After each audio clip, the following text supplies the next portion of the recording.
Bab 31, Penyamun Bagian 5. Tiga kuda melesat dengan cepat keluar dari belantara hutan yang menurut kabar sangat angker dan berbahaya.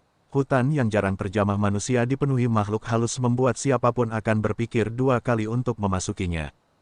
Hutan Bukit Lebong menyimpan ketakutan tersendiri bagi masyarakat Kadipaten Jelutung, di mana setiap orang yang berani masuk ke sana tidak ada yang pernah bisa keluar lagi.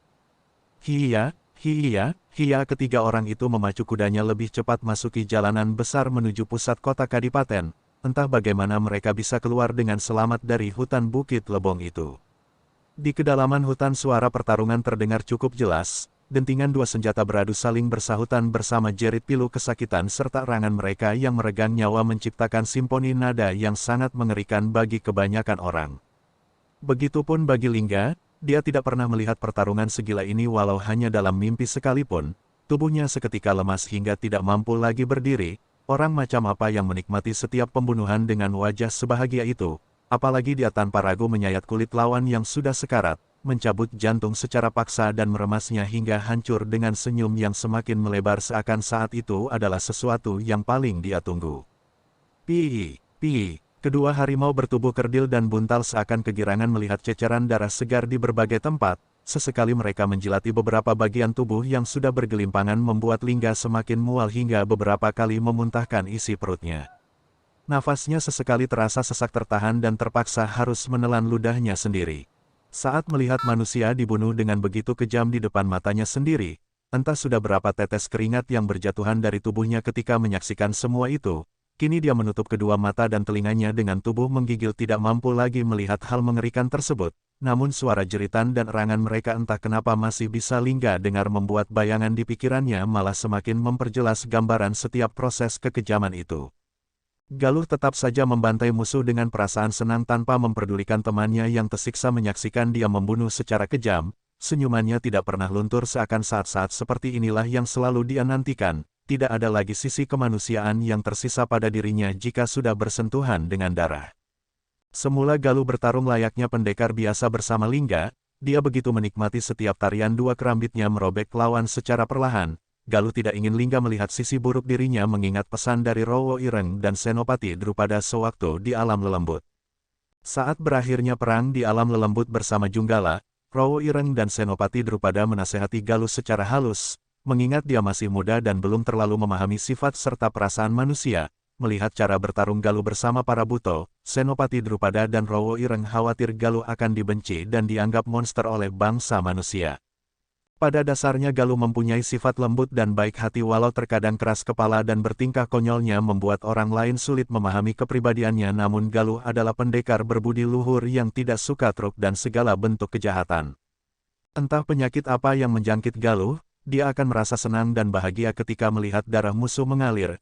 Jeritan dan serangan musuh serasa bernyanyi indah di telinganya. Semakin keras musuh menjerit maka semakin kencang juga hatinya bergetar bahagia. Galuh tiba-tiba berubah perang saat salah satu penyamun berhasil menebas bahu Lingga hingga membuat luka terbuka pada bahu temannya itu. Darah mengucur deras membasahi sebagian tubuh Lingga.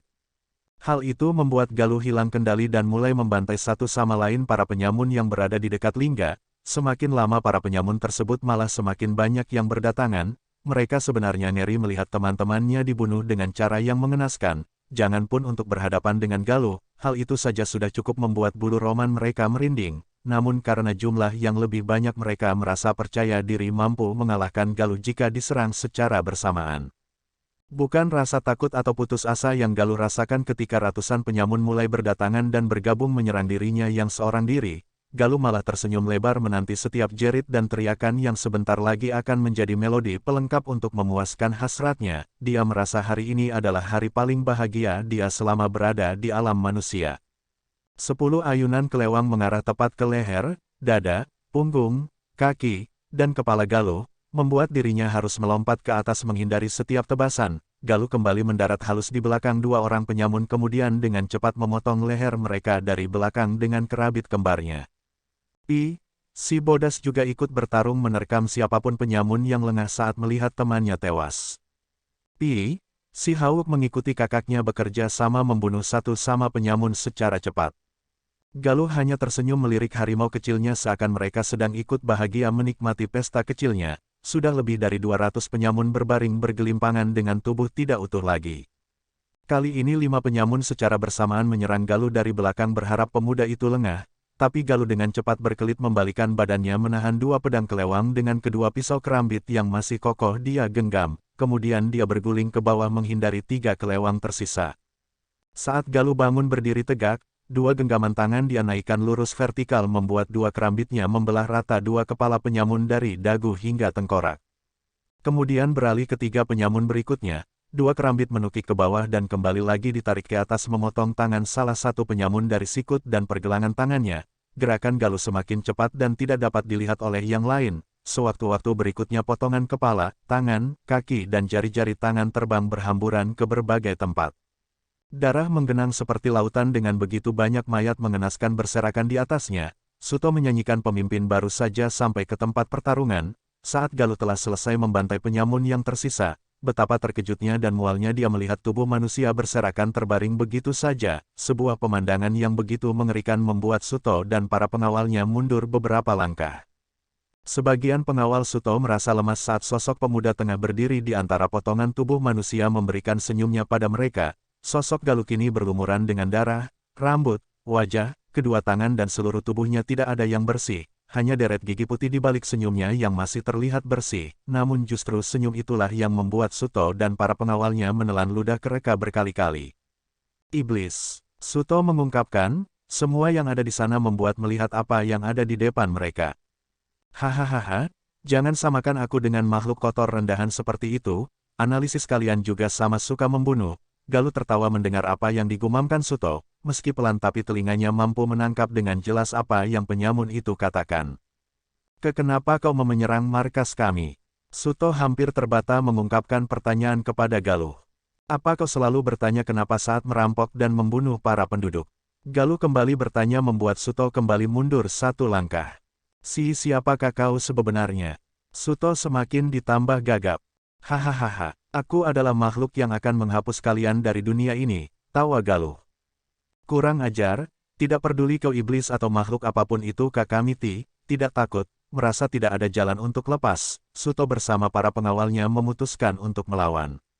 Di sebuah pekarangan bangunan yang cukup besar 3 kuda berhenti tiba-tiba, dengan tergesa-gesa seorang wanita muda turun dari salah satu kuda dan berlari masuk ke dalam bangunan tersebut. Wanita itu segera menemui seorang lelaki kekar dengan keris terselip di pinggangnya.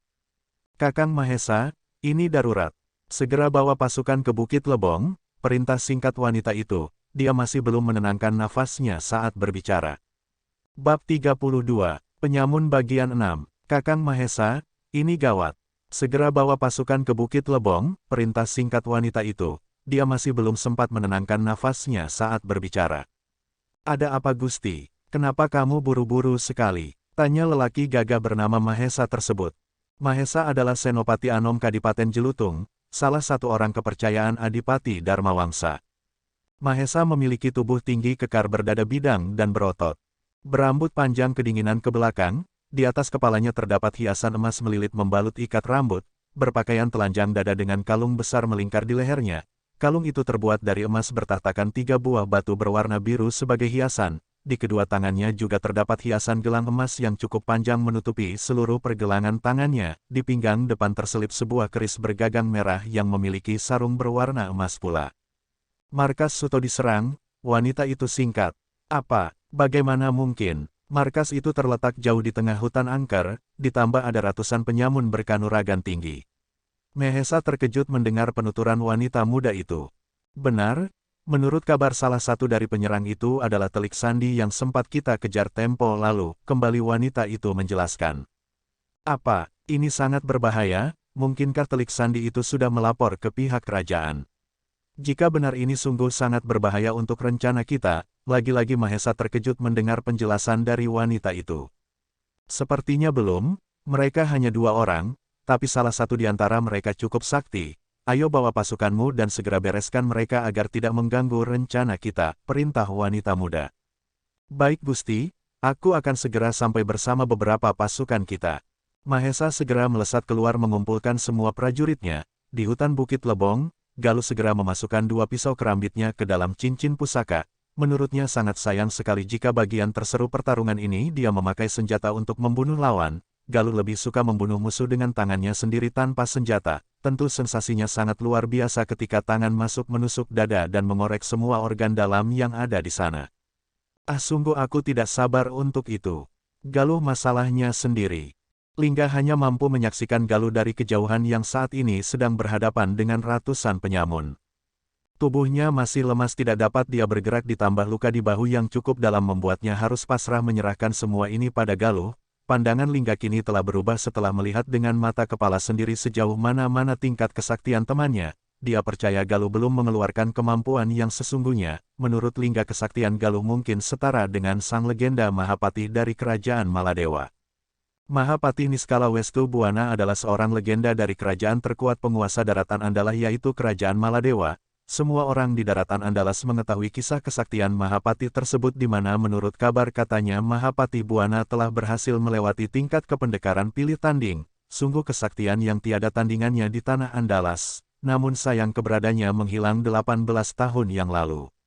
Apa mungkin dia? Lingga masih berputar dalam pemikirannya. Dia menduga-duga mungkin saja Galuh adalah murid atau keturunan Mahapati yang menjadi legenda tersebut. Atau mungkin Galuh adalah pendekar sepuh yang menyamar menjadi muda.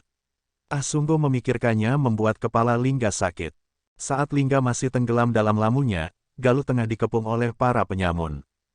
Jumlah mereka kini hanya tersisa 200 orang bersama pemimpinnya yang bernama Suto. 5 penyamun memulai serangannya melesat cepat ke arah Galuh, 2 dari atas dan 3 lagi menyerang dari depan. Galuh hanya serangan dari atas, selanjutnya dia menyambut 3 serangan dari depan. Galuh dengan mudah menghindari setiap kelewang yang terhunus dia. 3 kelewang lurus menabas angin saat Galuh berkelit cepat ke kiri bersama tangan berhasil masuk ke salah satu dada penyamun, mulai saling bersahutan dari ketiga penyamun lawannya. Ah, tidak. Apa yang? Ah.